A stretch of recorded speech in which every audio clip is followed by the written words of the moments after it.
खेचून आणलं आणि आपल्या गावासाठी आपल्या गावाच्या शाळेसाठी केलं. त्यांचे सुद्धा या ठिकाणी खूप खूप आभार. आणि हे जे सुशोभीकरण आहे, सुशोभीकरणासाठी आपल्या गावातल्या लोकांनी पूर्ण फगडी या ठिकाणी आपल्या शाळेला दिली.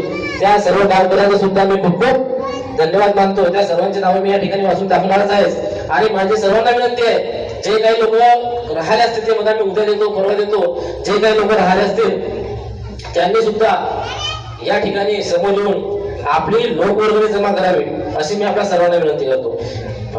ही शाळा आपली आहे.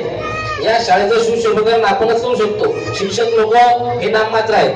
त्यांच्या आज जर बदली झाली तर ते दुसऱ्या ठिकाणी जाते. पण ही शाळा जेवढी डेव्हलप होईल तेवढी चांगली दिसेल तर याच्यामुळे आपल्या गावाचं नाव निघतं. एक शाळा जर भकास दिसली तर येणारा जाणारा पाहुणा असेल, गावा असेल, अधिकारी असेल, कर्मचारी असेल, तो म्हणेल हे गाव असं भकास आहे. या लोकांचे विचार भकास आहे. कारण भारत जरी स्वतंत्र झाला तरी आपले विचार अजून स्वतंत्र झाले नाही. आणि डॉक्टर बाबासाहेब आंबेडकरांनी जर घटना लिहिली नसती तर आपण विचाराने, आपण जातीवादाने, आपण मागासेपणाने खरोखर आज गुलामच असतो. आपण गुलामीतून सुटलो नसतो. परंतु डॉक्टर बाबासाहेब आंबेडकरांनी जी घटना लिहिली आहे त्या घटनेच्या माध्यमातून आपल्याला वेगवेगळे अधिकार दिले. तुम्ही कोणाचा द्वेष करू शकत नाही, तुम्ही कोणाचा राग करू शकत नाही, तुम्ही कोणासोबत जातीवाद करू शकत नाही. हे ज्या घटनेच्या माध्यमातून डॉक्टर आंबेडकरांनी दिलं तर म्हणून आज आपण डॉक्टर आंबेडकर यांच्यामुळे स्वातंत्र्य झालो. कारण आजही आपण गुलामच असतो. आज या ठिकाणी आपल्या शाळेला सुशोभीकरणासाठी आमचे काका पुंडलिक ड्रायव्हर यांच्याकडून 500 रुपये दान मिळावे म्हणून सर्व विद्यार्थ्यांसाठी या ठिकाणी टाळ्या वाजवत.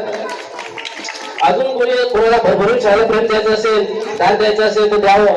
कारण की कोणी शिक्षक शाळेसाठी करत नाही. त्यांना फक्त काय येणे पोरांना शिकवले जायचं काही घेऊन नसते. हे शाळा जळली काय, फुटली काय त्यांना काही घेणं नाही. त्यांना 1 लाख रुपये पगार चालू आहे.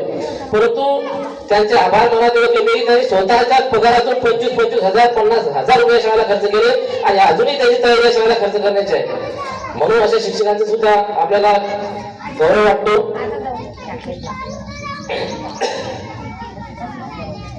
असंच प्रेम जर आपल्याला शाळा ठेवलं तर खरोखर शाळाच नाही तर आपण पूर्ण गावाचा लेखाजोखा नकाशा बदलू शकतो. आणि याला संघटन महत्वाचं आहे.